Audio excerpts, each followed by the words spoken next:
Hello and welcome to my channel. Today I tried to create a video that everyone can watch together and learn something new. Grab a hot beverage and make yourself comfortable. I have a few slides that we can view together. Just a fair warning, I'm a bit blunt and to the point in this particular video because I didn't want to beat around the bush. This is a great background noise video, and you can also pause it and discuss the information with other people who are watching it with you. It would be a great exercise to create your own situations and examples. This talk today is all about dealing with chronic illness and how friends and family members can help. I hope it inspires and empowers you to live life to the fullest and help out when you can. Health is something many people take for granted. It's something we don't really think about unless we have to. Receiving a chronic illness diagnosis, whether you suspect it or not, changes you. Having a life-changing chronic illness impacts our lives in ways we never thought possible. They change the way we think, the way we do things, the way we plan for things, and the way we live. The first slide is just a reminder for people who have chronic illnesses. There is a major disconnection between healthy people and those with life-changing chronic illnesses. People with disabilities or life-changing chronic illnesses seem to receive more sympathy than empathy. One of my favorite quotes is, "Empathy fuels connection, sympathy drives disconnection," by Dr. Brené Brown. The general public seems to get uncomfortable around people who are different than them. They may not know how to appropriately act or what to say. If you are watching this and you can relate with this statement, let me put it simply for you. Treat everyone the same way. Try to understand others rather than judge them. Listen to gain knowledge, not argue or give unsolicited advice. Your support, empathy, and understanding are so important and can do a lot of good. Getting back to the slide, if you are a chronic illness warrior, say these statements out loud. Engrave them into your heart. If you're struggling mentally, you are not alone. No one is more influential in your life than you are because no one talks to you more than you do. Dr. Paul David Tripp. It's okay to turn down an invite to a friend or family member's get-together. It's okay to take everything day by day. Chronic illnesses are so unpredictable. It's okay to leave a friend's gathering early or show up late. It's okay to cancel plans altogether. It's okay to use your handicap parking sign. You have it for a reason. It's okay to use devices that help you be more active. It's okay to take the day or a week off to rest. It's okay to quit your job if you can't keep up. It's okay to be uncertain about your future. It's okay to go on a path of self-discovery. This is life. It's okay to change perspectives. It's okay to schedule you time and put yourself first. It's okay to be sensitive and listen to your body. It's okay to ask for and receive the help you need. It's okay to ask questions, especially at doctor appointments. It's okay to be tired. Look what you go through. It's okay to grieve. Take all the time you need. Just keep pushing forward. It's okay to pamper yourself and have fun. Try not to feel guilty about it. It's okay to be afraid. Just don't let it control or consume you. It's okay to cuss when you're in severe pain. If medical staff cares more about this than the reason why, then perhaps they chose the wrong field. Don't let the ignorance of others tear down your growth, strength, and positive energy. All right, moving over to how to cope with chronic illness. This slide is for those who have chronic illnesses. I know from experience it's far from easy to find balance in living with the symptoms and trying to live life to the fullest. What you want to do isn't always what your body wants to do. Finding healthy ways to manage your symptoms, stress, and mental health is so important in pushing forward and progressing. Admit and accept that you have a chronic illness. This process takes time, but ignoring it will only make things worse. Acknowledge how you feel. You are feeling this way for a reason. Allow yourself to be upset, but try not to let this feeling consume you. Keep pushing forward. Don't be ashamed to ask for help. Everyone needs help at some point with something. Seek out ways to empower yourself. Be your own advocate. Speak up, ask questions, do research, educate yourself, and join support groups. Do not settle for a healthcare team that does not listen to you. If you are great at public speaking, engage in politics, and learn how to create real change that benefits people with disabilities and chronic illness. Once you think a negative thought, it's easier to walk that path. Challenge yourself by practicing positive self-talk and find a licensed therapist who offers cognitive behavioral therapy. Always remember, just because we are in pain or overly tired does not give us the right to be mean-spirited to other people. Find healthy ways of coping with your emotions. Practice gratitude. Name 3 things you are grateful for each and every day. Go to bed and wake up at the same time every day. Create structure for the day and stick with it. Stay social. This is especially important if you are depressed or you feel isolated. Even coffee runs get you out of the house and keep you socially active. Set 1 goal per day for you to accomplish. It could be attending a doctor's appointment, washing laundry, or going for a walk. Anything that you can do to stay physically active. Listen to your body and avoid situations that will cause you discomfort. Start writing in a journal. You can write down anything, how you're feeling, what you're doing, if you have any plans, etc. Sometimes it feels good just to get it out on paper. Find ways to help others, volunteer for a local organization or charity, help your neighbor, cook dinner for your family, let others vent to you, etc. If you don't have any pets and love animals and are not allergic, find a cat cafe or volunteer for shelter. Join a gym. Exercise helps reduce stress and anxiety and lets you achieve goals and keeps you motivated. Find things to look forward to, such as festivals, markets, concerts, day trips, camping, gardening, and hanging out with your friends or family. Try not to feel guilty about having fun. Find humor in stressful situations. If you are a family member or a friend and you are watching this slide is for you. This slide is all about how you can help. Accept that there is no cure. Avoid toxic positivity. Saying things like, "You don't look sick," "Don't focus on it and you'll feel better," "Everything will be fine, just stay positive." It could be worse. What doesn't kill you makes you stronger.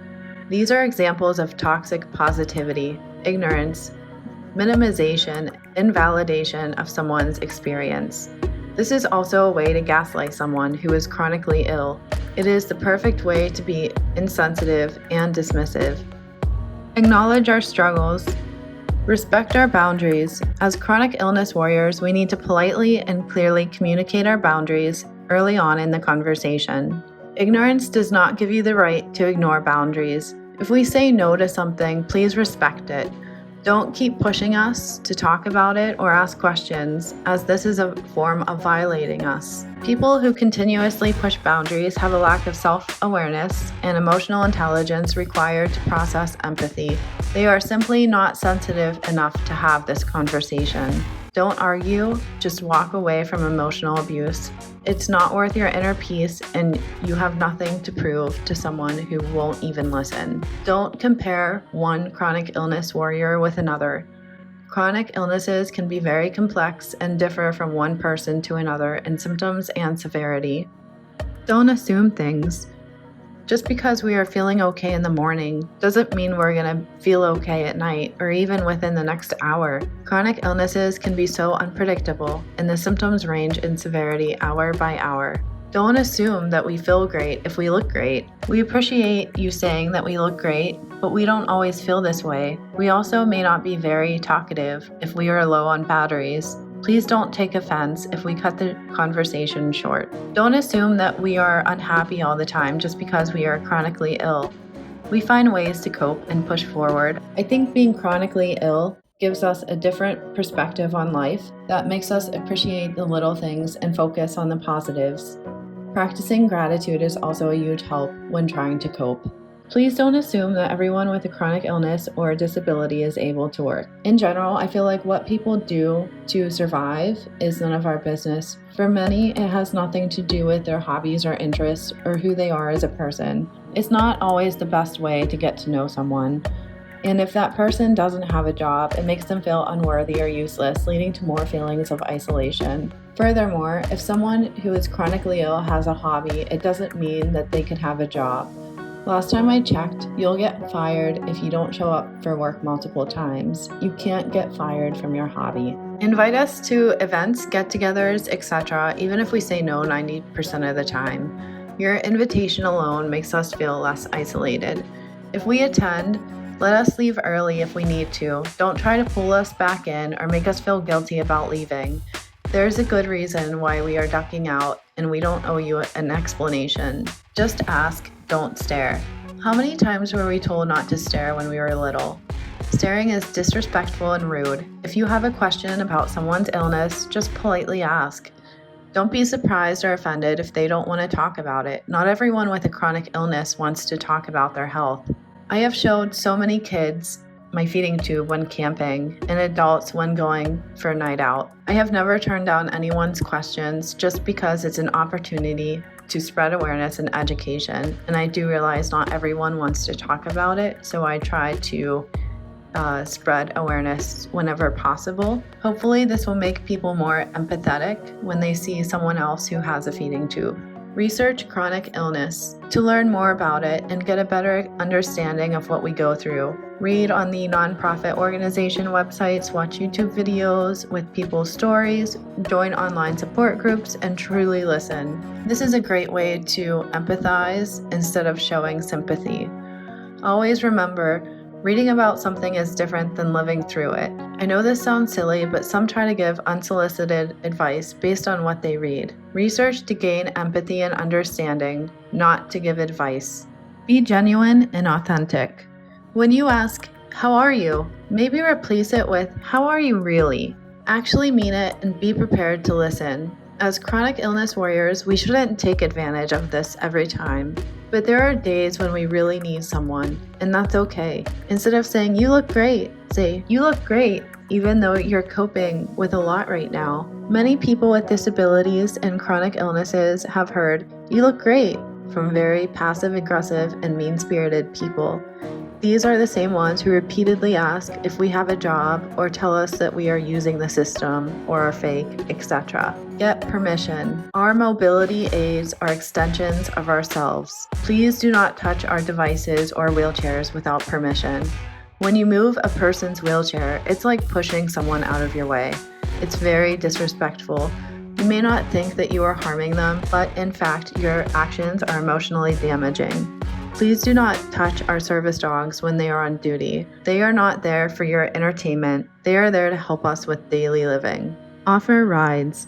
If the person doesn't drive, offer rides to the grocery store, pharmacy, doctor's offices, parks, mall, restaurants, etc. Just because they don't drive doesn't mean they don't deserve to get around. Furthermore, people with chronic illnesses have limited mobility and energy, so public transportation can be a nightmare or just completely out of the question. Most people have to earn money to pay for things like a car or monthly transportation passes. But what if your health was taken away and you didn't have the ability to earn money?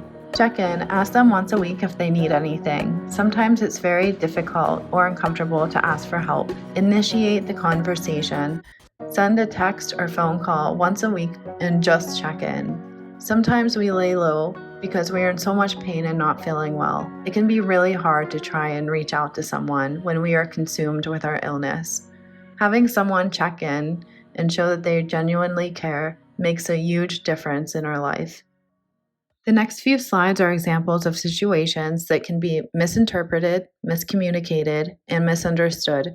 Feel free to pause the video to discuss each situation and create new ones. Example 1. Just because we look great doesn't mean we are. Saying this in a passive-aggressive manner is emotionally damaging. My questions to you would be, why are you trying to twist our appearance into something negative or untrue? Why do you think people with chronic illness conditions do not deserve to feel good about themselves? Why are you trying to make us feel guilty? Is it a reflection of your own insecurities? If you see us out and about, chances are we are good enough to go out and about. It could be a week of doctor appointments and walk-in visits, Or maybe it's a week where we're actually feeling okay and want to take advantage of our energy and low pain levels.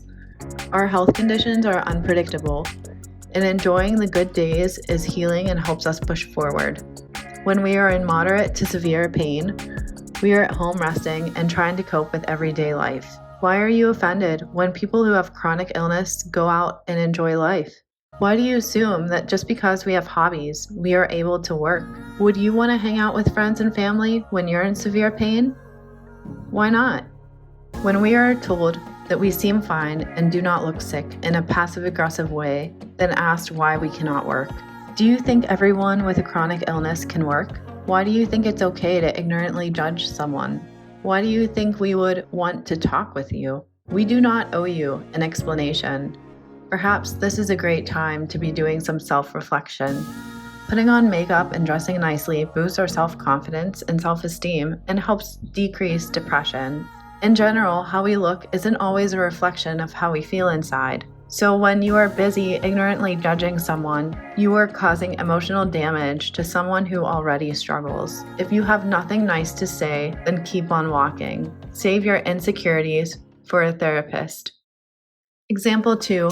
When we are crying and cussing due to severe pain and can barely walk, but we are told to deal with it and ignored. When we hit a new baseline, meaning we have a new threshold of pain that we have to endure, anything can happen to any one of us at any time. So why would you choose not to help someone? Situation 1. How would you feel if you had pneumonia and your ribs hurt every time you took a breath? You were tossing cookies, you were sweating, then had chills, and it was impossible for you to get comfortable. You had a fever of 104 that wouldn't go down. Then someone told you to suck it up. How would this make you feel? What if you had to take off work and paychecks stopped rolling in? What if you lost your job? Situation 2. What if you went to the hospital because you broke your leg and the staff cares more about your cussing and how offended they are to it than the reason why you were there? So the staff creates a whole new situation that makes you feel invalidated and not heard. How would this make you feel? What if the pain medication that they gave you isn't even taking the edge off and you don't have a call bell? What if you didn't have anyone to go with you? What if your friend asks if you really need to use your crutches? What if your friend makes fun of you for using them? What if you couldn't drive for a year? What if you needed help in the shower? And just remember, these last 2 situations are just temporary. Example 3. When we are struggling mentally due to ableism, discrimination, job loss, challenges caused by our chronic illness conditions, and the ones in our environment, but are told to be more carefree and happy, or you are too sensitive, or don't take this the wrong way, but ... This is passive-aggressive behavior. It's not helping anyone and has the potential of being emotionally damaging. Why do you think it's okay to cause emotional damage? May I ask what's bothering you? Why do you feel that way? Depression is one of the most common complications of chronic illness. However, not everyone who has a chronic illness has a mental disorder. For healthy individuals, it's vital for you to check in on people who you suspect might be struggling. You have the power to make a positive impact, create change, and potentially save a life. All it takes is a message saying that you are thinking of them and asking them if they need anything. One message a week can go a long way. Even if they say no, don't avoid them. Keep sending messages and show that you care with a cup of tea or coffee, food, flowers, a ride somewhere, hire a cleaner for the day, invite them for social events, invite them to get their nails done. If you are a neighbor, invite them for a walk. You can pull them out of a dark place.